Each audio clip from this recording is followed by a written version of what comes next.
लगता है मन ये सोचने जीवन की हर एक मोड़ पे आधी आधी मिली सारी खुशी मुस्कुराए ही थे चुप हो गए। जिस घर में आंगन में रहूं उसकी भी होकर मैं ना हूं। कैसे कहूं किससे कहूं कि मैं इस घर की छोटी बहू। विशाखा रुक! राधिका मुझे मर जाने दो, मुझे मर जाने दो राधिका। विशाखा नहीं नहीं, मुझे मर जाने दो। विशाखा रुक, नीचे उतर। नहीं नहीं, मैं इस कुएं में कूद के जान दे दूंगी राधिका। मैं बाबूजी से बात करूंगी, तू नीचे तो उतर। नहीं नहीं राधिका, मुझे मर जाने दो। विशाखा देख मेरी बात सुन, नीचे उतर। विशाखा तुझे मेरी कसम है, मैं तुझे माफी दिलाऊंगी बाबूजी से। तू नीचे तो उतर। राधिका बाबूजी कभी नहीं मानेंगे और तू बाबूजी को कभी कुछ समझा नहीं पाएगी। मुझे मर जाना होगा, मुझे मर जाने दो विशाखा। मैं विशाखा को घर में रहने की अनुमति देता हूं।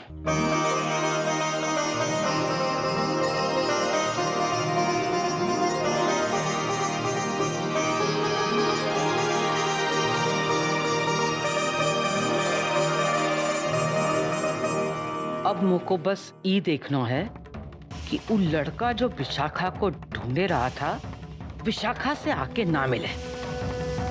विशाखा की कोख में पल रहे पाप का भी कछु इंतजाम करेगा है। जल्दी कोई राह दिखाओ ठाकुर जी।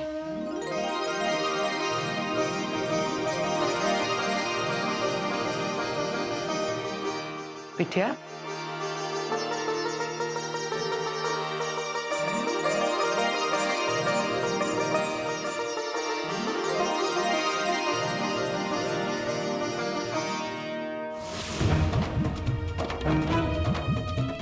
अब जब विक्रम घर आएगा तो उसे घर में मैं ही मिलूंगी।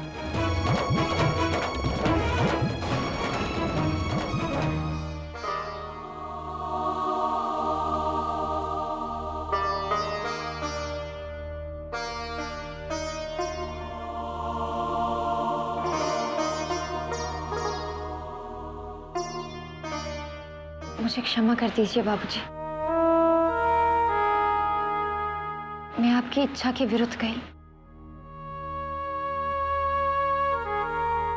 विशाखा को आपके सामने इस तरह से खड़ा कर दिया। पर मैं जानती थी बाबूजी, आप उसे खाली हाथ नहीं भेजेंगे। आप विशाखा से बहुत प्रेम करते हैं। और राधिका, मैंने विशाखा को त्यागने का निर्णय आवेश में आकर नहीं लिया था। गहन सोच विचार के पश्चात ही मैं इस निष्कर्ष पर पहुंचा था। यदि मैंने अपने निर्णय में परिवर्तन किया है तो केवल तुम्हारे कारण। पर बाबूजी, विशाखा आपकी बेटी है और आपके प्रेम और दुलार पर उसका भी हक है। संतान प्रेम में अंधे होने वाले पिता कुरुक्षेत्र को जन्म देते हैं, परंतु मैं वैसा नहीं हूं। धर्म अधर्म, सत्य असत्य मेरे लिए अर्थहीन नहीं राधिका। मनुष्य एक बार अपराध करे तो उसे क्षमा प्राप्त हो जाती है, परंतु बार बार अपराध करने वाले मनुष्य को दंड अवश्य मिलता है, उसे क्षमा प्राप्त नहीं होती। मैंने विशाखा को केवल अपने घर में रहने की अनुमति दी है, क्षमा नहीं किया मैंने। लेकिन बाबूजी, मनुष्य को अपने कर्मों का फल इसी जीवन में भोगना होता है। जो जैसा बोएगा वो वैसा ही काटेगा। मुझे चिंता केवल इस बात की है कि उसके द्वारा बोए हुए बबूल के कांटे कहीं तुम्हारे पैरों को आहत न करें। आज जो हुआ उसे मैंने कान्हा की इच्छा मानकर स्वीकार कर लिया, परंतु उसे क्षमा कर पाना मेरे लिए असंभव है।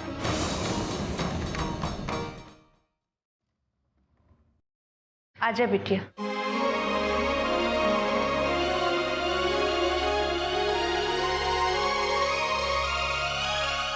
राधे कृष्ण राधे कृष्ण।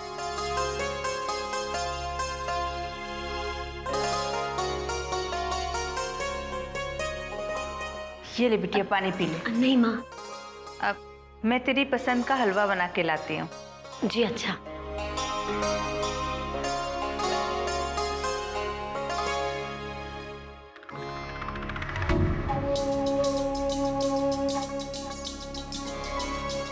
मोरी आधी बात तो आपने सुन ली ठाकुर जी।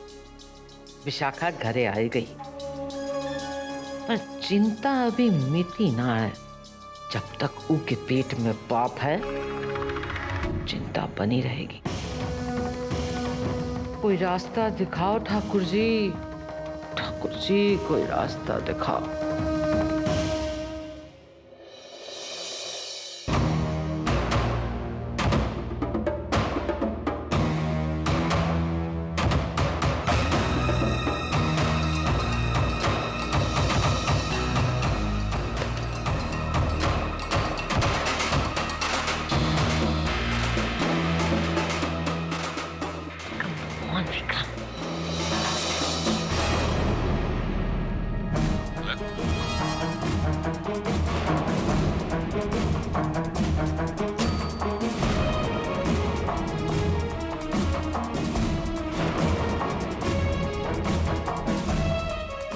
पानी पी लीजिए जी।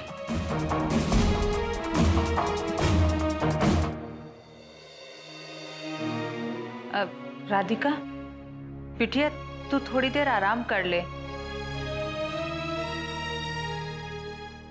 अरे तुमको भी आराम की जरूरत है बिटिया। जा जाके आराम कर ले थोड़ी देर। चल विशाखा कमरे में।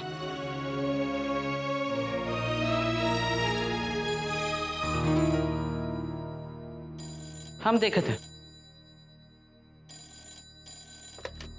विशाखा, विशाखा मैं जानता हूं कि ये तुम ही हो। वृंदावन में तुम्हारे अलावा मेरे को कोई नहीं जानता। देखो विशाखा, मैं बहुत परेशान हूं। मैं सुबह से तुम्हें ढूंढ रहा हूं। पुलिस भी मेरे पीछे पड़ी हुई है, और मुंबई में वो लोग। और मेरे पास सिर्फ 2 दिन है विशाखा, सिर्फ 2 दिन। हमें मुंबई वाली कहानी को खत्म करना होगा। तुम सुन रही हो ना? हेलो। कौन से बात करेगा है? विशाखा, गलत नंबर मिला लियो भैया। ये राम मोहन हलवाई का नंबर ना है, रखियो।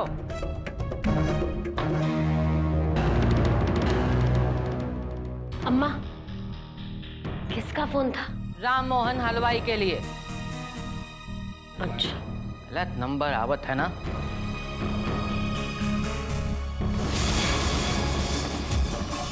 गौरिया, इतार जोड़ियो मत। खुद गलत नंबर आवत है।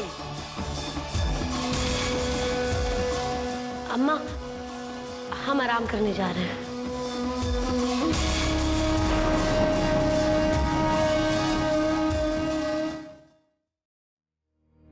ले, अब ये कमरा फिर से तेरा हो गया।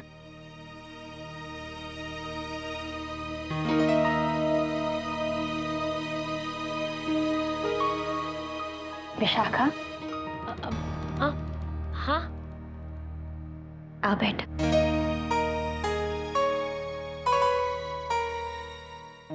अब बता, तू मुंबई वापस क्यों नहीं गई? और यहाँ वृंदावन में पूरब के साथ?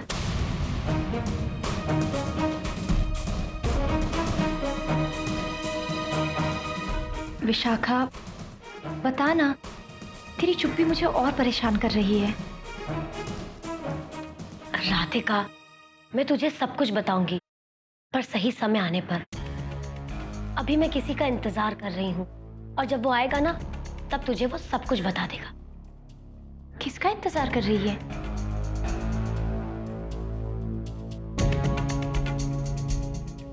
बताना कौन आने वाला है? विक्रम। विक्रम? ये विक्रम कौन है?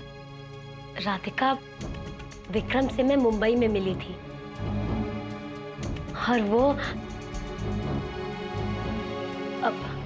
राधिका, वो जब आएगा तो तुझे सब कुछ बता देगा। पर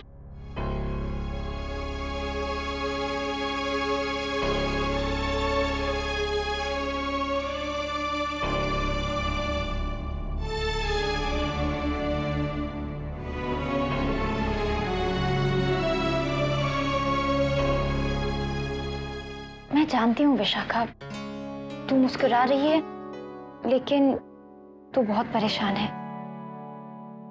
देखना तूने अपनी क्या हालत कर दी है। ये पीलापन और ये चेहरे की सूजन।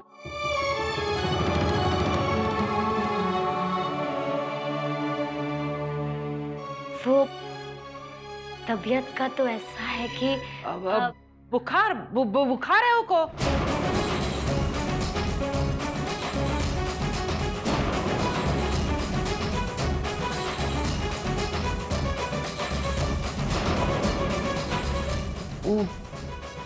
यही वास्ते हमने जिद की थी तो से कि विशाखा को लिवाइला। पूरब के घर में तबीयत खराब थी मोर विशाखा की। विशाखा, अब जितनी भी देर मैं यहाँ हूँ ना, मैं तेरे साथ रहना चाहती हूँ।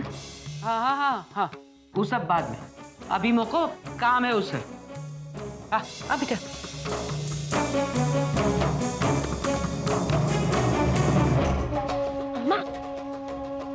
कुछ खराब हो गया है?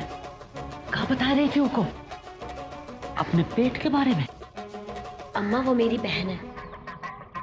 अगर मैं उसे कुछ बताऊंगी तो मेरी मदद ही होगी ना। मदद? तो को क्या लगता है वो तेरी बात समझेगी का? ये तेरी सगी बहन ना है, तो को अपना समझ के सब कुछ बता देगी और वही बात का उस समय आने पर तोरे खिलाफ इस्तेमाल करेगी। पहले ही तू बहुत बिगाड़ चुकी है, अब आगे मत बिगाड़। हाथ जोड़त है तोरे। दूर रहे वो राधिका से, बहुत चालाक है वो। तो उससे सगरी बात निकलवाई लेगी तो पता भी ना चलेगा। समझ रही है ना हम क्या कह रही हैं?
मैं मान गया हूं राधिका, मेरी गलती है।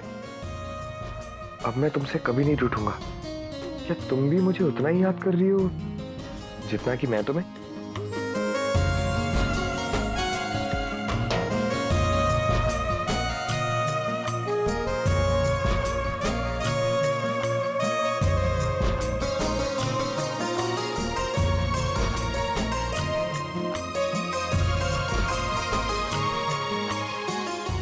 मैं तुम्हें लेने आ रहा हूं अभी।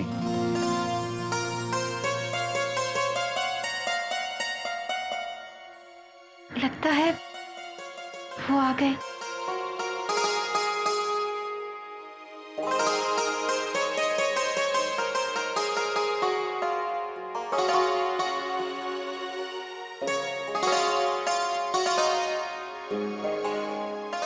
मैं बिना श्रृंगार के उनके सामने कैसे जा सकती हूँ?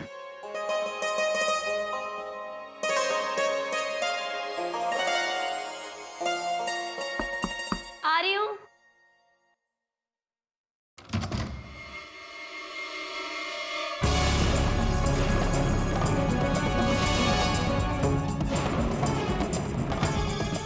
राधे राधे।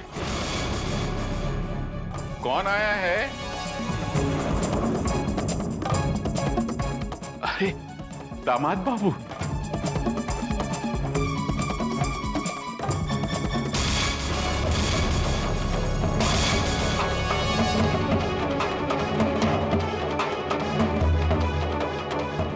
अरे देव बाबू, आप? राधे राधे। आप बाहर क्यों खड़े हैं? अंदर आइए ना। सुखी रहो। जीते रहो। ठीक है ठीक है।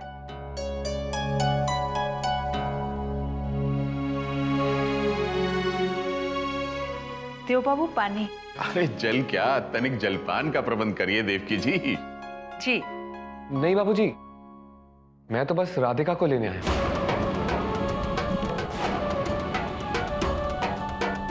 इतने शीघ्र दामाद बाबू? अभी अभी तो आई है वो। दरअसल बाबूजी, मैंने दादी माँ से कहा कि मुझे राधिका को जल्दी वापस लाना है, और उन्होंने मुझे यहाँ आने दिया। और वैसे भी पग फेरों का तो शगुन होता है ना, कितने दिन रहना है वो तो तय नहीं होता। आप उचित कह रहे हैं दामाद बाबू, परंतु हमारे यहाँ भी शगुन की पूजा है, जो बेटी के घर आने के पश्चात बेटी द्वारा ही की जाती है।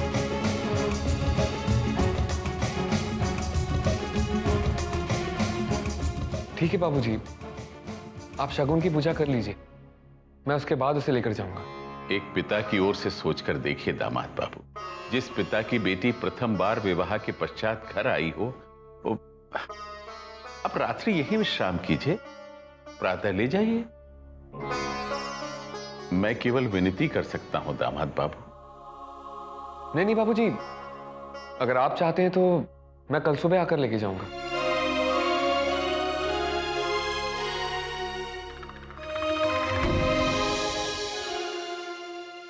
गौधूली की बेला तनिक समय में प्रारंभ हो जाएगी। बिटिया के हाथ से गौ की पूजन कराने की प्रथा है। अब आप आ गए हैं तो अच्छा ही है, जोड़े से पूजा करेंगे तो और भी शुभ होगा दामाद बाबू। जी। देवकी जी, तनिक राधिका को बुला लाइए। विशाखा। जी माँ। बाबूजी, पूजा में तो अभी देर है ना, अगर आपको ठीक लगे तो क्या मैं खुद जाकर मिल सकता हूँ राधिका से? इसमें पूछने की क्या आवश्यकता है, अवश्य दामाद बाबू। मैं तनिक गौशाला में पूजन का प्रबंध देख लेता हूं। जी।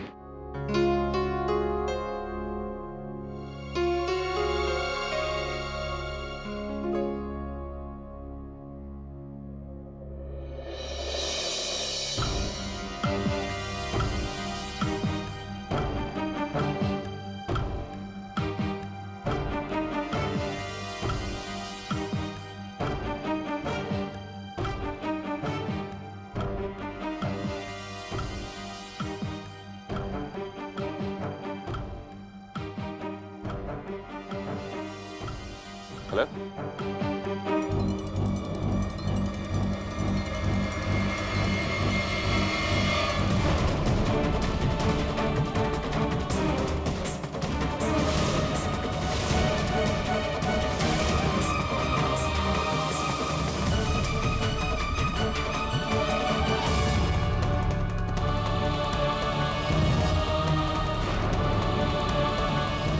मेरा फोन। हाँ, वो मैं देने ही आ रही थी।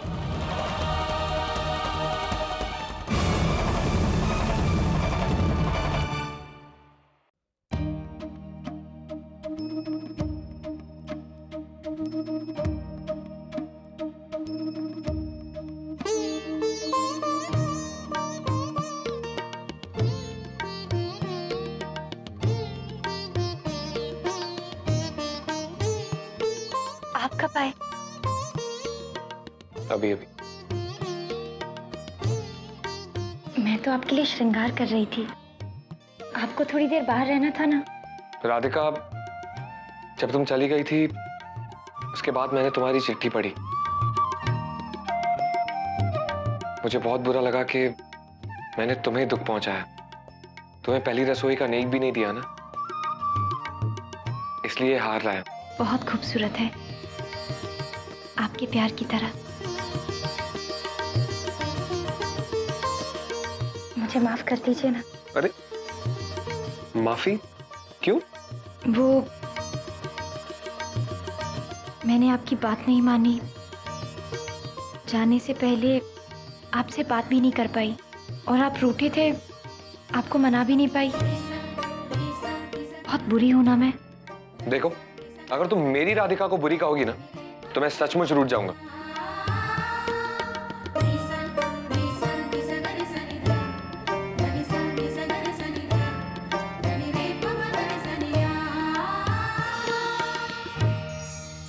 मैं जानता हूं राधिका, तुमने जो कुछ भी किया परिवार वालों के लिए किया, पर अब तुम्हें आराम की जरूरत है। चलो।